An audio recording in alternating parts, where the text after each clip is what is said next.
usia anak-anak dia IQ-nya di atas rata-rata. Karena kepandaiannya dia jadi orang kaya. Tapi di akhir hidupnya justru dia menjadi orang yang meminta-minta. Di negara Swiss, tahu ibu bapak? Negara penghasil coklat yang paling lezat. Di sana informasi yang kita mau kembali kepada Al-Quran. Kenapa harus Al-Quran? Ibu punya HP, mereknya Samsung. Maka tidak boleh sama untuk melihat di dalamnya ada buku petunjuk kan?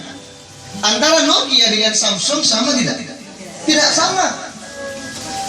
Maka ibu-ibu di dunia ini sudah ada buku petunjuknya, namanya Al-Quran. Kalau buku petunjuknya salah, pasti salah.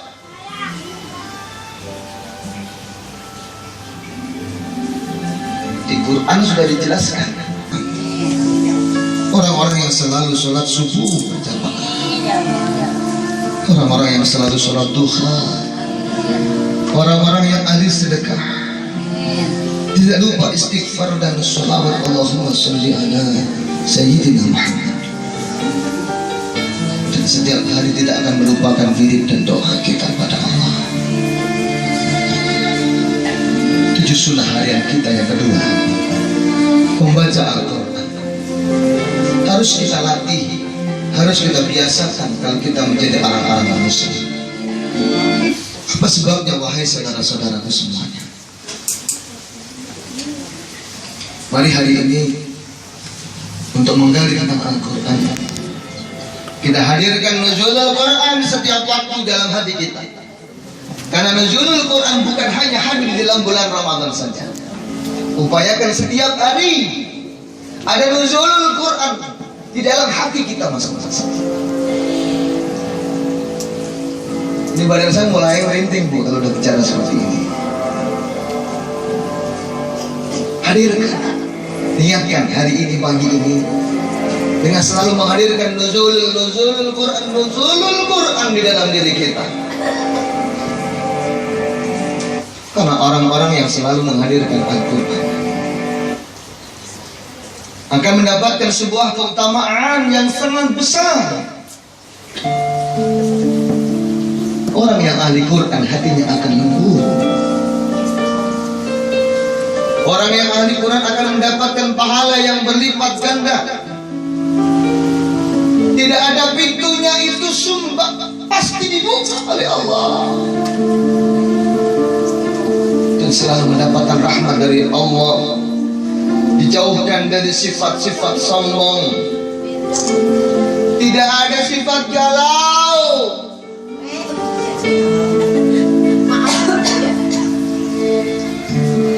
Dijauhkan mata yang mempunyai sifat mata penyakit rabun.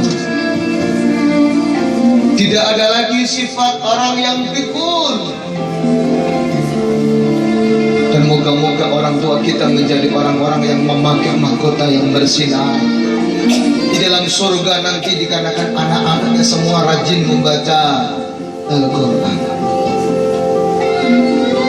Dan orang-orang yang selalu gemar membaca Al-Quran menjadi keluarganya Allah Subhanahu wa ta'ala.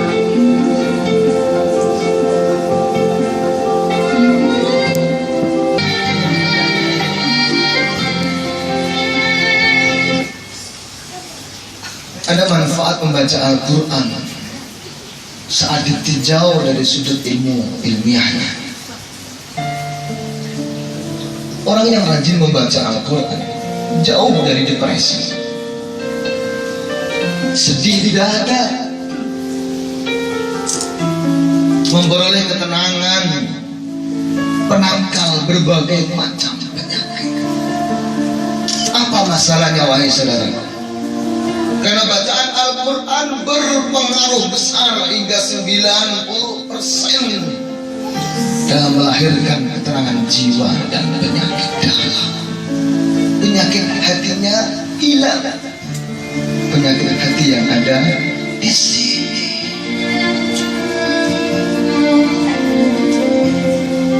Seluruh selalu rindu dengan Al-Quran. Jadilah orang-orang yang selalu dekat dengan Al-Quran. Muliakan hidup bersama keluarga yang selalu menghiasi setiap hari dengan bacaan-bacaan Al-Quran. Hari ini kita akan membawa sebuah slogan, senang dan indahnya belajar Al-Quran bersama Aqsa. Kenapa sih harus senang dan indahnya belajar Al-Quran? Karena Al-Quran mempunyai perilaku menyenangkan dan indah. Tidak ada hati galau, tidak ada hati sedih. Siapa yang belajar jangan sampai galau, jangan sampai sedih. Harus senang dan bahagia, berarti muncul sifat semangatnya. Gimana caranya? Sambil yang baru hadir silahkan masuk.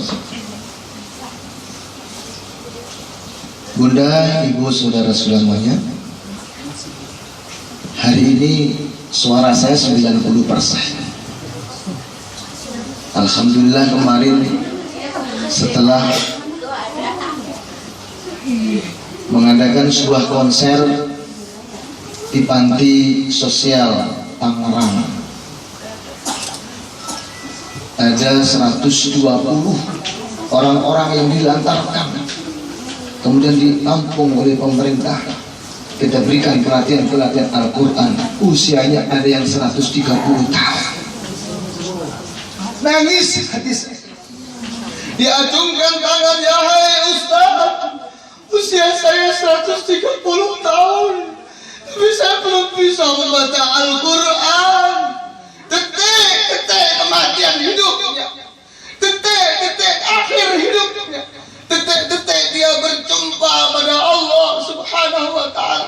Jauh dari Quran, jauh dari keluarga, jauh dari orang-orang yang dekat pada Allah.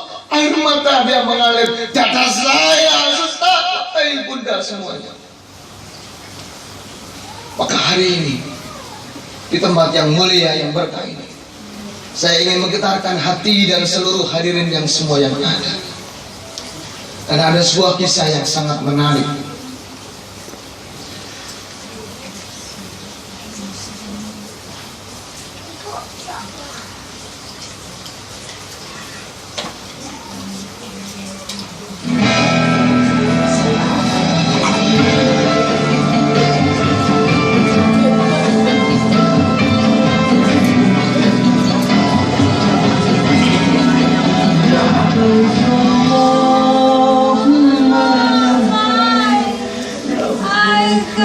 Mohon maaf manakala cerita ini ada sebuah kesamaan, tapi ini bukan rekayasa.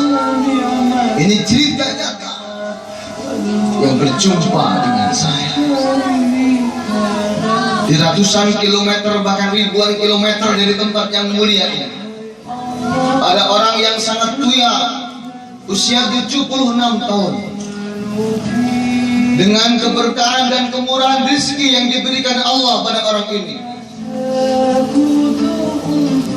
mobilnya banyak, perusahaannya banyak, usahanya sukses, hingga diberikan oleh Allah kemudahan bisa pulang pergi melaksanakan ibadah umrah dan haji. Bahagia, dia selalu melaksanakan sholat, yang mana ketika berada di Masjidil Haram 100.000 pahalanya ketika melaksanakan sholat di sana dibandingkan di Indonesia. Makanya wajar kalau orang-orang berebut berbondong-bondong sana sampai berulang kali. Setiap kali beliau berada di dalam Masjidil Haram, setiap kali dia mengangkat Al-Quran, setiap kali dia mencucurkan air mata, dia malu pada Allah. Ya Allah, harta melimpah, rumah mewah, semua sudah kau berikan kepada hamba, tapi hari ini ya Allah, kau memberikan aku untuk bisa membaca satu huruf Al-Quran pun ya Allah.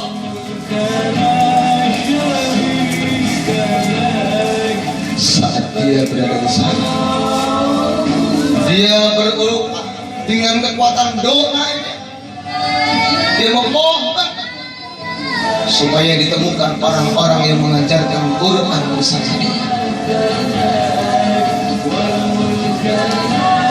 2013 yang lalu Allah jumpakan dia dengan hamba.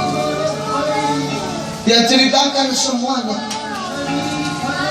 Kemudian hari ini dengan ketekunan dan kebahagiaan dan semangat dia mampu membaca Al-Quran. Kembali lagi dia berangkat ini mengkhatamkan Al-Quran di sana. Setelah dia pulang, 1 bulan berikutnya dia meninggal dunia. Ketika saya berada di rumahnya Ustaz Zaki Mirza, saya ditelepon, Ustaz, suami saya meninggal, Ustaz. Suami saya meninggal, saya bahagia. Saya bahagia dan bangga karena dia semakin dekat kepada Allah Subhanahu wa ta'ala.